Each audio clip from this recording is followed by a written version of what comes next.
তাহলে শাহজালাল মাজারের দান বাক্সর টাকায় কি বর্তমান সরকার চলবে? এরকমই একটি প্রশ্ন ঘুরে বেড়াচ্ছে, কারণ সেই শাহজালাল মাজারের দান বাক্সের মধ্যে তালা লাগিয়ে দিয়েছিল ডিসি সারোয়ার, আর এই কারণে তাকে কিন্তু প্রত্যাহারও করা হয়েছে। এখন অসংখ্য আলেম মাওলানা দাবি করছে শাহজালাল মাজারের দান বাক্সতে তালা লাগানোর মতো এরকম দুঃসাহস যে দেখিয়েছে, তাকে সেই মাজারের পীরের কারণেই হয়তোবা প্রত্যাহার করা হয়েছে।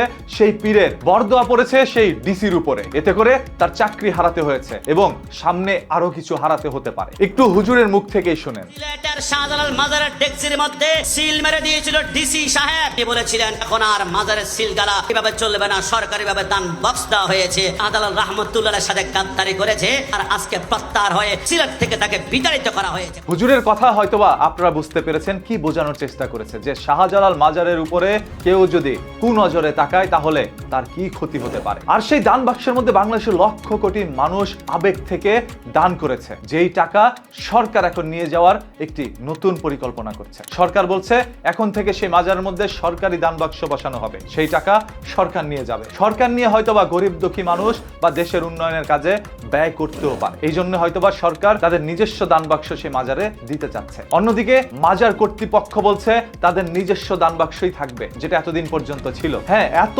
বছর পর্যন্ত কর্তৃপক্ষ সেই মাজার থেকে লক্ষ কোটি টাকা করে নিয়েছে। সেই মাজারের কি উন্নয়ন হয়েছে? মাজার আজ থেকে 15 বছর আগে যেমন ছিল হয়তোবা এখনো তেমনই আছে। তাহলে উন্নয়ন যদি নাই ঘটে, এত টাকা কারা নিচ্ছে? মাজারের মধ্যে নতুন করে কি কোনো সিন্ডিকেট হচ্ছে, যে সিন্ডিকেটের হাতে এই টাকাগুলো এতদিন পর্যন্ত আত্মসাৎ হচ্ছিল? হ্যাঁ, সত্য তথ্য বের করতে গেলে অনেক কিছু বেরিয়ে আসবে, তবে আমরা সেদিকে যাচ্ছি না। আমরা চাই আপনাদের মূল্যবান মতামতটি জানতে, এর পরবর্তীতে বিস্তারিত ভিডিও বানানো হবে। আপনাদের কাছে আমার একটি প্রশ্ন, শাহজালাল মাজারে কি কর্তৃপক্ষের দান বাক্স থাকবে নাকি সরকারি দান বাক্স থাকবে? কমেন্ট করে আপনি সেটার উত্তর জানান। আর সেই কর্তৃপক্ষগুলো কারা, যারা এইভাবে লক্ষ কোটি টাকা প্রতিনিয়ত নিয়ে যাচ্ছিল, যেগুলো দিয়ে মাজারের উন্নয়ন করা হচ্ছিল না, বরঞ্চ অন্যদিকে হয়তোবা ব্যয় করা হচ্ছিল, বা কি কাজেই সেগুলো ব্যয় করা হচ্ছে? এগুলো তো মানুষ ভালোবেসে তাদের আবেগের জায়গা থেকে দিয়েছে। এই শাহজালাল বা শাহপরান যে মাজারগুলো রয়েছে, বা বাংলাদেশের বিখ্যাত যে সকল মাজারগুলো রয়েছে, সেখানে মানুষ যে দানগুলো করে, সেই দানের একটা টাকা কি সেই মাজারে থাকা সেই পীরের কাছে যায় যে এই দুনিয়া ত্যাগ করেছে? সেই পীর তো একটি টাকাও পায় না, তাহলে কেন সেখানে লক্ষ কোটি টাকার খেলা হচ্ছে? আপনারা একটি মাজারে যেতেই পারেন, আপনাদের অনুভূতি থাকতেই পারে, ভালো কোনো অলি আউলিয়ার মাজারে যাবেন, সেখানে আপনারা বসে আল্লাহ তাআলার কাছে প্রার্থনা করে দোয়া চাইতে পারেন। তবে আল্লাহ তাআলার কাছে দোয়া চাইতে কোনো রেফারেন্স লাগে না, কোনো অলিকে ধরে তারপর আল্লাহ তাআলার কাছে যেতে হয় না, আল্লাহ তাআলার কাছে সরাসরি যাওয়ার মাধ্যম আছে। তাহলে কেন সেই মাজারের মধ্যে প্রতিনিয়ত লক্ষ কোটি টাকা আপনারা ইনভেস্ট করছেন? কি লাভ হচ্ছে? অলির কবরে কি কোনো টাকা যাচ্ছে?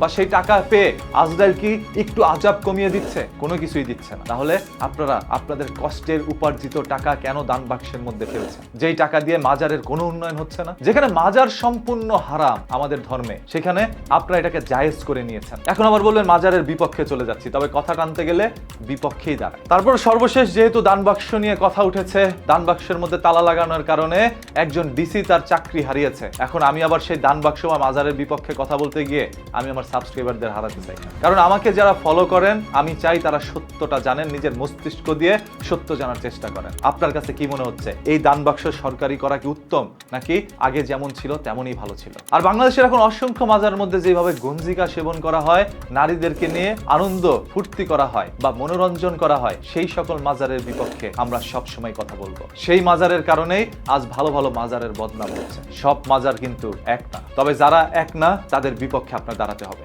বাবা গাঁজাখোর, গাঁজা খেতে খেতে মৃত্যুবরণ করেছে, তাকে দিয়ে মাজার বানানো হয়েছে।